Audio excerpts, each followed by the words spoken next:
मुल्क में एक बार फिर डीप फेक का संगीन मामला सामने आया है और इस बार इसका शिकार कोई आम आदमी नहीं बल्कि उत्तर प्रदेश के किराना से रुकने पार्लियामेंट इकरा हसन हुई हैं और इनकी एक फर्जी वीडियो सोशल मीडिया पर पोस्ट की गई है। ये वीडियो कुछ ही देर में वायरल हो गई है जिससे हलचल मच गई है। दरअसल हरियाणा के नूह के दो नाबालिगों ने मसनूई जहानत AI का इस्तेमाल करते हुए उत्तर प्रदेश के किराना से रुकने पार्लियामेंट इकरा हसन का एक काबिल एतराज वीडियो बनाया और इसे जाली सोशल मीडिया अकाउंट से पोस्ट किया।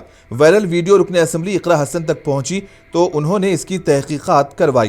तहकीकात में ये पता चला है कि वीडियो हरियाणा के नूह के फिरोजपुर झिरका ब्लॉक के एक गांव के दो दोस्तों ने बनाया है। ये मालूम होते ही MP ने कांग्रेस लीडर को बुलाया और सारा मामला बताया। इसके बाद गांव में पंचायत बुलाई गई।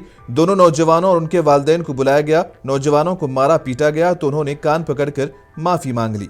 इकरा हसन है, वो उसके ऊपर जो वीडियो बनाई थी वो बिल्कुल फेंक है। वो हमने ऐप से एडिट करके वो हमने डाली, वो वायरल हो गए। उससे हम माफी चाहते हैं। चल बोल।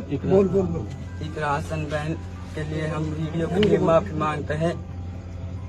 जो वीडियो बनाई है वो जो वीडियो बनाई थी वो फेंक है और हम हाथ जोड़ के माफी मांगते हैं। दोबारा ऐसे काम नहीं करोगे? नहीं करेंगे। मेवात का नाम खराब नहीं करोगे? नहीं बोलो। नहीं करेंगे।